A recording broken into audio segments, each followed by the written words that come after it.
Thanks, everybody, for being here. Thank you for joining us to ASU+GSV land. We are here to have, hopefully, an engaging conversation about reimagining arts education. And so I'm going to do just some quick introductions, but the real reason why we're all here is because this is the dopest talk and panel that, that exists here at GSV. And so you're very fortunate to be here amongst the Avengers of arts education. My name is Byron Sanders. I'm CEO of Big Thought. We're an organization in Dallas, works with youth with creative learning experiences that help build the skill sets for a 21st century world. Oh, thank you. Boom. Thank you so much, Luke. You're a good man. All right, and so we're in the midst of a renaissance here with arts education. It's kind of a strange thing that technology is advancing so quickly, the world of work is changing, which has strangely made us in vogue again. But sometimes it's counterintuitive, and we'll hear a little bit about why, and then how. We'll talk about that part as well. So without any further ado, getting into the introductions, let me first start off with Kara May. She's a founding director of Art in Motion High School. That's part of the Distinctive Schools Network. South side of Chicago, yeah? Common is a major supporter. You may have heard him with the hippity hop and the raps. No, Common is dope. He's fantastic. And quite frankly, he knows what's up, which is why he's backing you and supporting the work that you're doing. Her experience as an educator and deep connection to community and power of voice that hasn't just theorized, but has seen it happen on the ground. Nexter. I said Nexter. Next, we have Esther Wojcicki. She is the co-founder of Tract.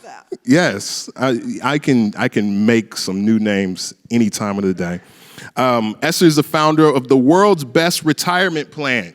She's got 3 famous daughters who are the CEO of YouTube, 23andMe, and also a professor of pediatrics, UC San Francisco. She wrote a book. It's called How to Raise Successful People. Also was a 2002 California Teacher of the Year. And now she brings that youth empowerment know-how into Tract, which centers youth agency in an education model with students all over the globe. So really happy to have you here with us, Esther, also known as Nexter. And then Ray GIRN. He's the CEO of Higher Ground Education. He is the Mr. of Montessori, the monarch of Montessori, the maestro of Montessori. 13 years at LaPorte Schools, leading at their K-8 lab school, and then left that lab school, started his venture, and Ray spun out and lit up his superpower, and now has the largest Montessori network in the country, the entire United States. And so let's go ahead and dive in right after that. So the first question I have for this panel, oftentimes when we're talking about arts education as digital future, we kind of have to talk about the state of the world right now, the state of education. Why is art education important? Like, what are the current existing circumstances that make what we're talking about important here today? I'll kick it off with you, Kara. What do you think? So that's a really interesting question. When you think about all of the things, we don't even have to go back very far, right? When you think about all of the things that have transpired in just the last 2 years, politically, geopolitically, medically, pandemically, all of the lees, right? All of the things that have taken place and have changed focus. We think about what kind of future we want to leave for our families and for our children. And when we're using educational platforms to build that and to construct that, we have some options. We can create widgets and make sure that everybody knows how to get through a factory, make sure that everybody knows how to build the next car, and make sure that everybody knows how to work in a boardroom. But if you don't teach students at the essence of who they are, how to use both sides of their brains, if you don't teach students how to understand self-expression and understand who they are in order to help them better relate to the world at large, then we're not creating a society that's going to be able to move beyond the places that we've landed now. And that's where arts education becomes so important, because it's arts education that takes those two hemispheres and connects them.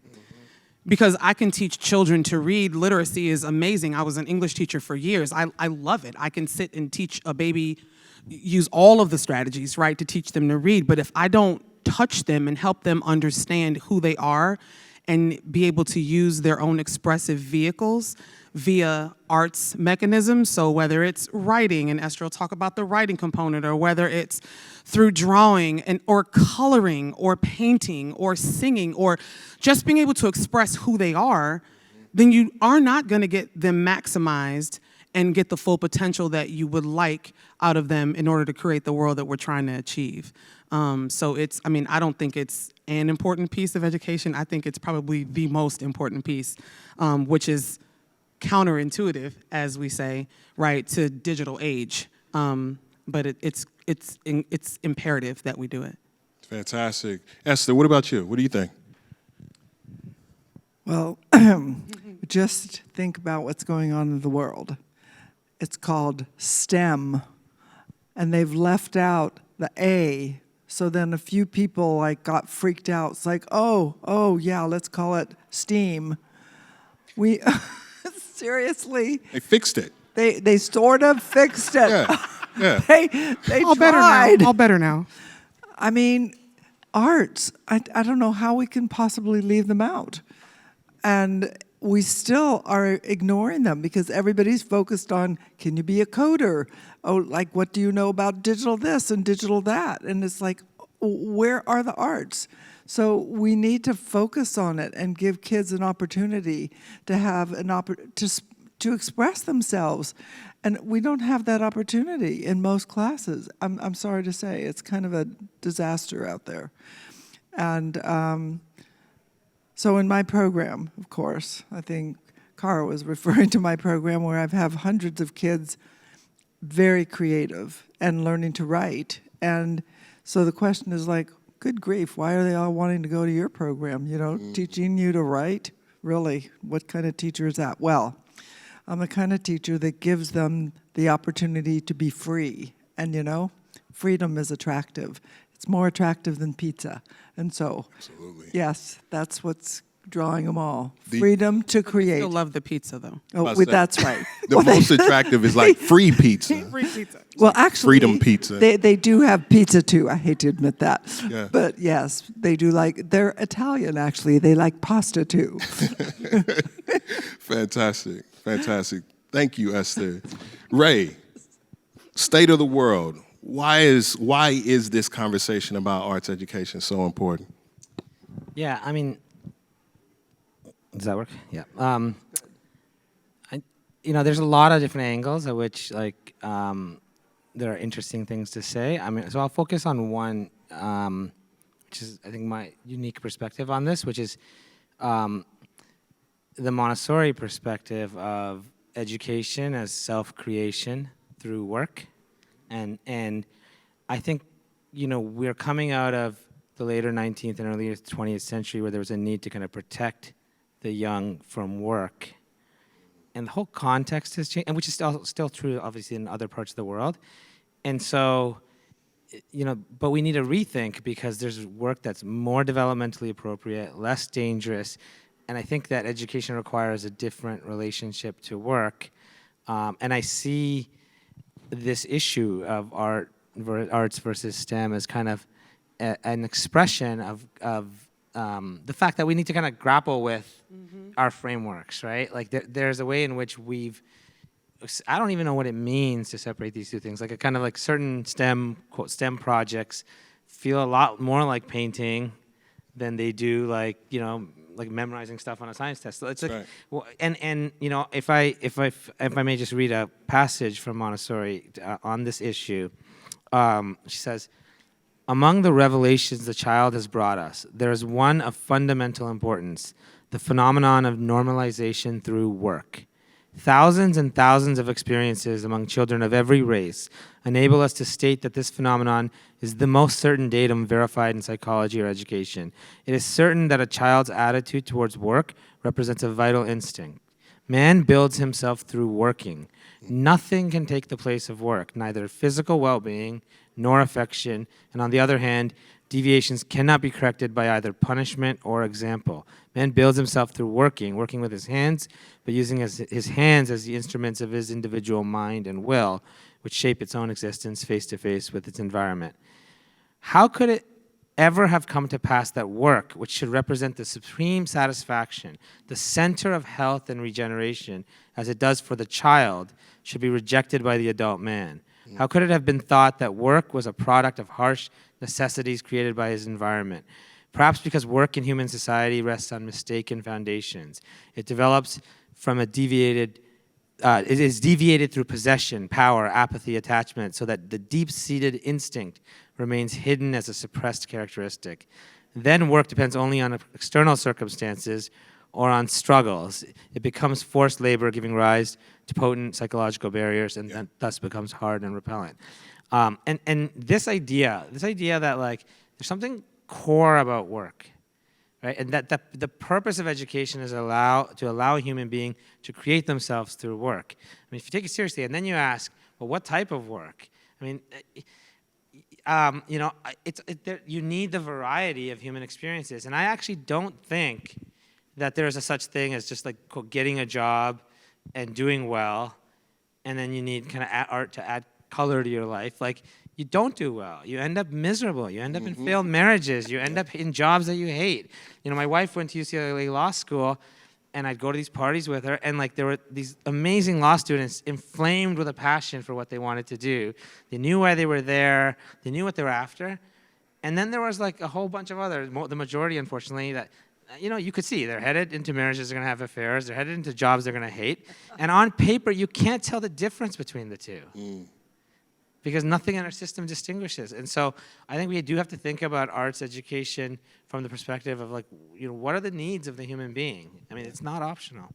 That's really dope that you would say that, because the thing that stuck out the most to me when you were reading the passage was about will and about the individual mind of the person, right? So when I think about our school and I think about arts education and things we've talked about with Big Thought, it's like this self-expression and this personal identification, helping students to discern their why, helping students to dig into who they are as early as you can, and using the arts in order to do that, then helps them define who they intend to become and helps them be way more grounded than I was at that age, because I wasn't sure, who I wanted to be, what I wanted to do, and how to balance it all. That's right. But if you use arts education to help students learn that balance, then their pathway becomes more clear because they're able to say, this is who I am, therefore discerning my why, therefore picking career paths that make sense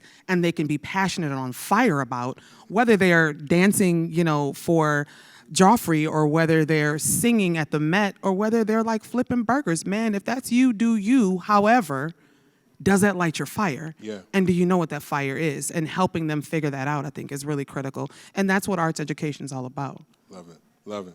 Yeah. Esther, were you going to say something on that? Well, I was going. Sorry, yes.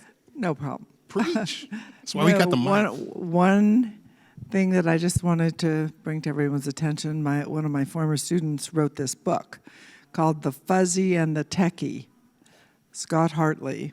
He was a Stanford student, and he majored in the fuzzy. And he was always in this battle about, like, what is it that kids should be studying? And everybody's like, oh, if you don't study tech, you're not going to go anywhere. It turns out that liberal arts background and the arts make a big difference. They help you learn to think, critically think. And so it's important not just to focus on the tech part. And by the way, I love Montessori. So Yes. it teaches you how to think in the world at all ages and to do things for yourself. So yeah, Esther, happy that's you're why here. he's on this stage Oh yeah, right well, now. thanks for being here. I would also ahead. add, anything can be done well and done poorly, and so part of the issue is like there is thinking to be done about like how do you effectively give access to a certain type of medium to a certain how do you engage in a certain type of activity, and sometimes we talk about the category but we don't talk about necessarily like the proficiency and what that looks like. Yeah. Take poetry as a paradigm art form. Like, there are some things that either do it well or don't do it at all, because when you do it badly, like you fall on your face. Obviously not like a child, but in terms of how we as adults Absolutely. get access to it. And so I think there's thinking to be done about, what is the nature of an arts program? What is the, again, nature of development? How do these things relate to each other? We are, I believe, entering into like a golden age of pedagogy where we're thinking about theoretical frameworks. Drawing, we regard drawing as effectively, a skill like writing, like it's training observation, and we think of it really as a kind of need. And then there's the stuff you were talking about in terms of just who are you expressing yourself. And then there's certain art forms, like we have a high school course that we're developing on the 100 great films, of the last 100 years or something like that, the 20th century. And the idea is like, film is a medium, especially when you go back to like early films, pre 90s, 80s, that's becoming inaccessible. And so it's almost like teaching another language to allow students to be able to access this value. And we don't yet have the taxonomy of like these different these different kind of forms of engaging with art. What value do they add to human life? Or I should say, we don't as an organization, others may do, but that work is really important.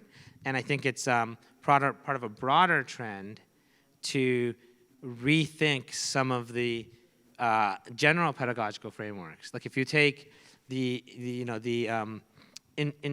intrinsic versus extrinsic motivation, like we have come to regard that framework as fundamentally incoherent. Like when I'm from Canada, when you're trying to win the Stanley Cup, is that intrinsic or extrinsic, right? Like, look, Maslow's hierarchy of needs. Like, why did cavemen have paintings? Right? Like, is it really true that the slice is horizontal rather than vertical, or does the human being need all of these at all the time, right? And it's like examining and digging into these issues, I think, informs the way we approach something like education. 100%. So, kind of transitioning, right? Naming this out loud, we've talked about how critical arts education is to the world around us, and actually, I'll just give you a macro example as well. So, my background is in banking, equally. So, I got a really interesting, Lego block connection of my career. And one of the things that was so fascinating is even at a macro level, when you're looking at the economy today, there was a study was done by a merchant bank called Ocean Tomo.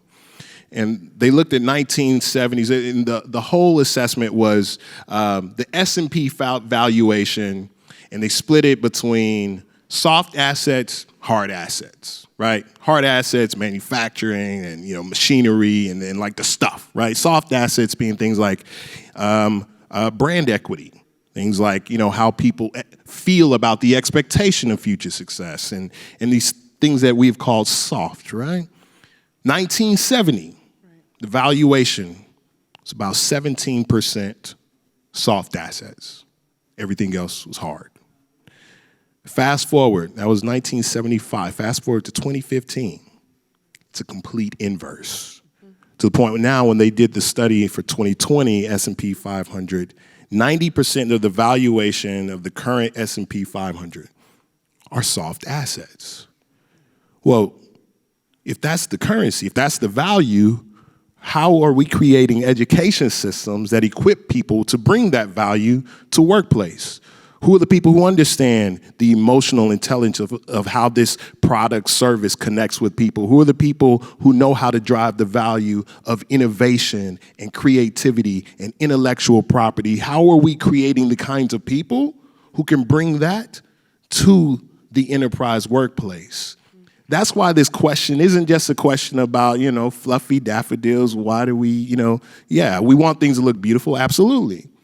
But in the age of automation, where jobs are changing. The world of workforce is changing, where at even a macroeconomic level, there's actual graspable value of these things that we used to call soft and fluffy. If it's that important, how are we really building that in our human capital pipelines? And so that's why I want to transition to this part. Each one of you all are doing that in very different and unique ways. And I'd love for you to give examples, distinct examples, even examples of specific kids and how that had an effect where you brought a new use or access in application to arts education and how that's having a material effect in the places where you're. Before we do that, just a quick elaboration on what you're saying. Yeah. It is not controversial that we live in at a time of unbelievable, unimaginable wealth and prosperity and technological progress, and unimaginable alienation and disconnect. Mm-hmm. And so, this is not a hard argument to make. Everyone is aware of the fact that something has gone wrong, and I think the answer is arts and humanities. As you were saying, we haven't properly equipped ourselves, right? With social media. My view as an educator is our education system, a lot of what we're talking about here is agency, choice, and our education system is not preparing us to have that much choice. Yeah. And we can't handle that much choice. And so what do we do when we can't handle choice? We look for someone to tell us what to do. And that is, in a sense, what we're seeing across the world. And so, that is the ultimate case. It's there. It's not hidden. There's no argument that needs to be made. It's really there to be seen. Exactly. Esther, Tract, how y'all doing it? So reimagining arts education, that's what we're doing here. So I've reimagined it. And all my students are doing their art online. How's that? Really, we're Adobe's poster child. And they draw online, they do all graphic design online, they do everything online. Not only that, they get jobs really quickly because they know the whole Adobe Creative Suite by the time they're done with me. So I think that works for me because they're very artistic kids and I promote it. And of course, you probably want to look at some of their page layout and design. It's like off the charts, creative. But it works, and everybody loves it. And the kids love it, the parents love it, and turns out Columbia Scholastic Press Association also loves it. So we're really happy. I love it, yeah. Talk about the peer-to-peer interaction in the ecosystem that you created. My program is based totally on peer-to-peer interaction. The classes are big, 70 kids in a class, 70 kids and one teacher. Every teacher would probably tear the hair out. It's a terrifying ratio. But how I do it, every kid in the class has a buddy. They're called cubbies. And if you don't have a cubby, then you're probably not in the class. And they all work together in teams, in groups of 4 or 5. And I'll tell you, most of the days I just sit there and watch, and they all do it. So that is peer-to-peer learning. And the number one problem I have, the number one problem I think most of the teachers in the program have, kids never want to go home. It's the opposite of school. I'm not kidding. I'm fighting with them at 7 o'clock at night. Yeah. What about dinner? That kind of thing. So I think that when you let kids work in groups, peer-to-peer, on projects that they conceptualize, that they're in charge of, then that's where the learning takes place. Absolutely. And so more classes need to do that. I used to be evaluated, and I think most teachers are evaluated on how quiet your class is if they're sitting there quietly listening to you. Right. I always thought that was terrible because, they could be daydreaming about what they want to do on the weekend. They look like they're looking at you, but they're not. Yeah. So, as long as you have them in an active position where they're doing something with their friends, I'll tell you, they're there. Fantastic. Kara, and if you could, in your conversation, because this showed up in our earlier discussion too, you talk about how oftentimes, people here south side of Chicago, and they're like, those kids, man, those kids don't need, art. What they need is some good book learning, and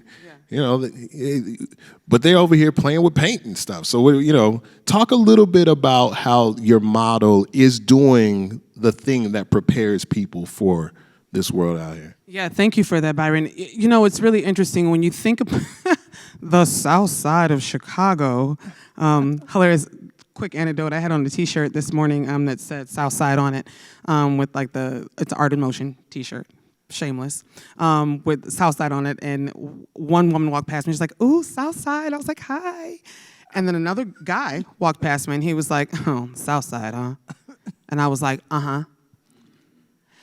And that is the battle, right? Therein lies the struggle, because when you think South Side of Chicago and you turn on the news ever, there's always the ability to fall into a paradigm that says there's a certain kind of child that emerges from this environment, and their choice, because clearly they chose to live there and chose to have the life experiences that they've had, right? Says the guy who looked at my shirt and said, Southside, right?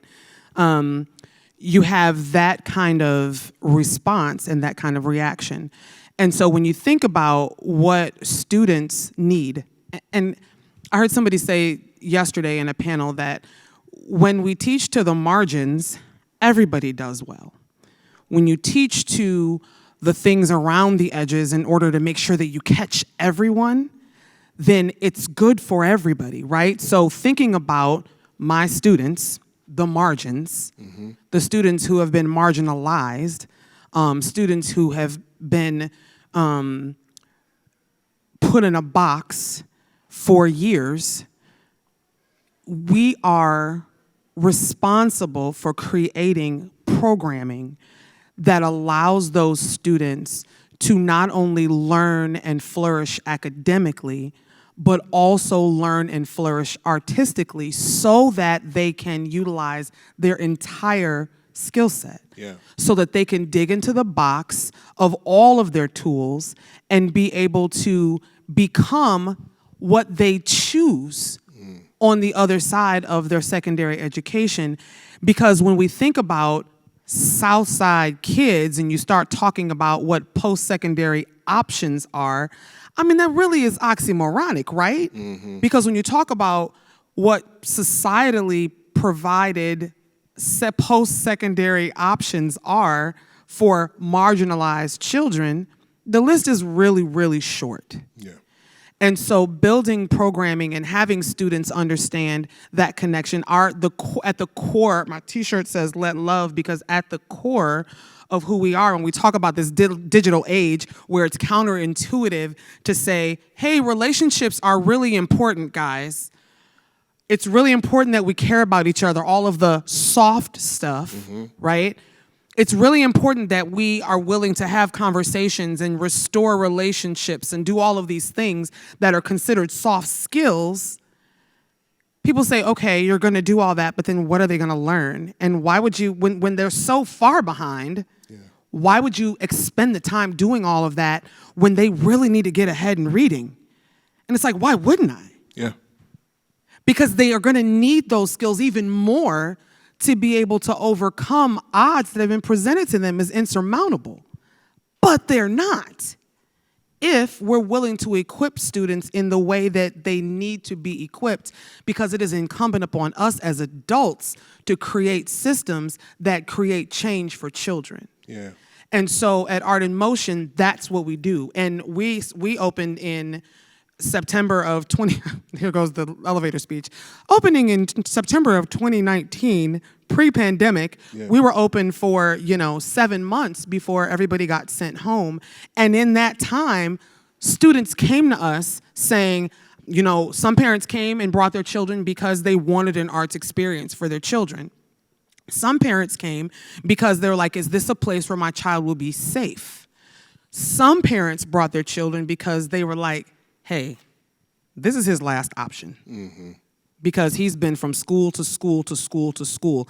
And Let Love had to be the connective tissue for all of those students in order to get them the arts experiences and the academic prowess to be able to make those synaptic connections so that they could have a pathway towards post-secondary options that really do make sense. That's the thing right there. I don't want our listeners to miss this, right? You talked about the prefrontal cortex, which is the thing that lights up. That's where executive function happens. That's where we make our decisions, long-term decisions and focused decisions, right? Art lights that up. Yes. It turns it on. Yes. And allows people to make those relevancies, right?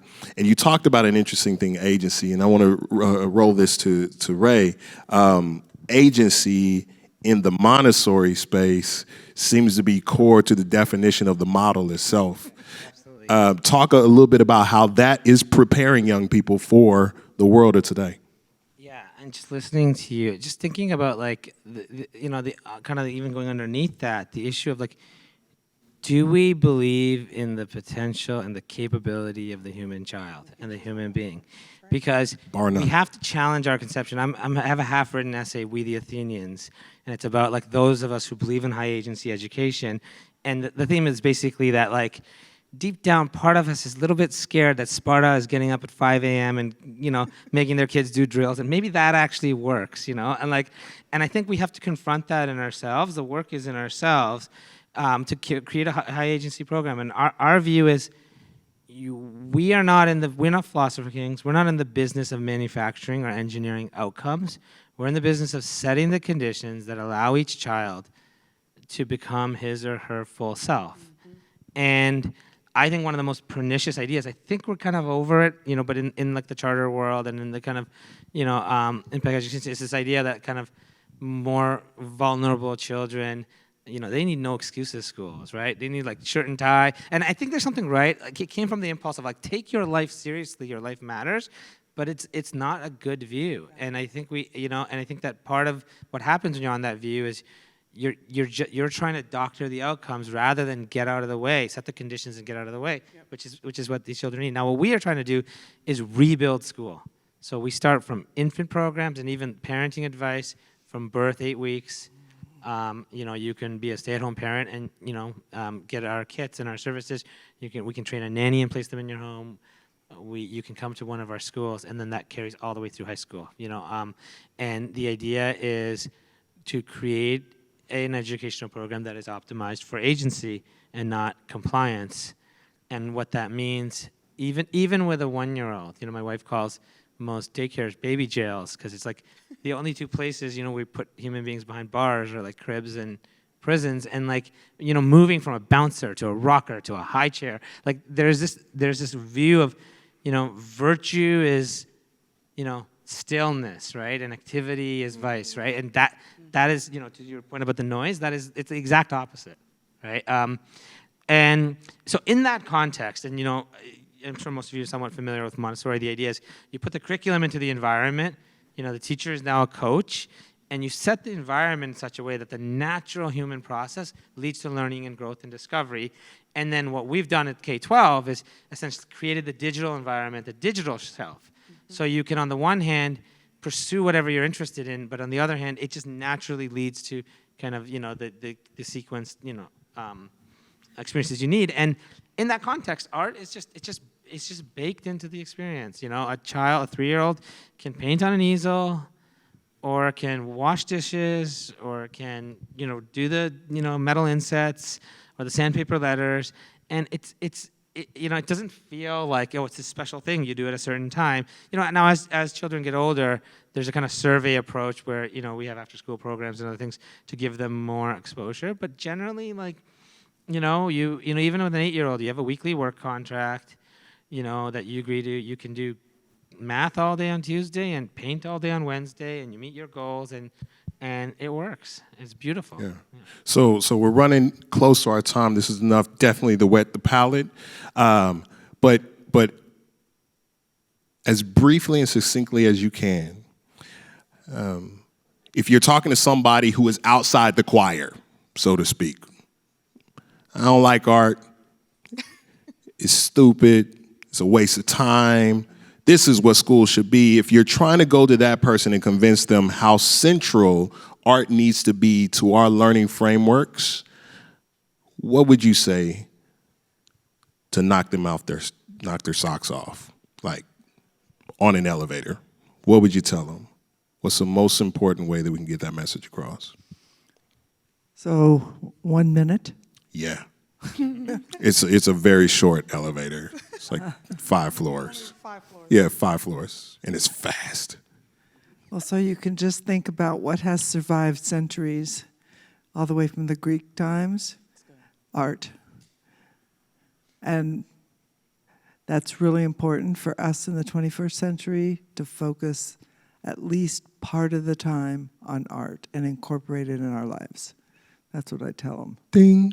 Doors open, you walk off, and now they're a changed person. And now, it's a beautiful right, thing. now comes Ray. Ray, what you got? Yeah, I mean, you said it, so that's the argument. I think that, yeah, I think what I'd say is look around. Like, what more do you need to see? Like, we have the gift of this kind of incredible innovation in the technologies. We have the ability to, cure diseases within 18 months, and yet, like, we're all increasingly in despair. And I have this line that I say in one of my talks that the children of Weimar Germany, the supposedly progressive Weimar Germany, became the Hitler Youth. People switch on a dime. You start longing for someone to take charge of your life because you don't have the capacity to live your own life. And the reason that so many people, have a diminished capacity is squarely the fact that they don't have the right arts and humanities education. Pow. Yeah. Arts education in this era is a both-and proposition. When we think about the digital age and the seeming contradiction that because we are digital, then we don't have to focus on art, that's a fallacy. Because students in a digital age where we are increasingly more disconnected need a way to be able to connect and relate and work through problems, to develop agency, to develop self-efficacy, to develop sense of style, sense of purpose. And all of those come from the lighting of that prefrontal cortex that's given via the arts.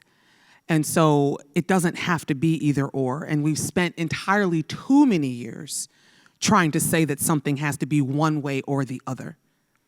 It hasn't worked thus far. It's just created gaps and no bridges. And we can't afford to live that way anymore. We cannot afford to live that way anymore. Arts education, it is not the silver bullet, but it sure is dang important. So thank you all so much for being on this panel. Thank you all for being a listening and engaged audience. We really appreciate you all. Go out there and make something beautiful. Thanks, y'all. Thank you, guys. Thank you.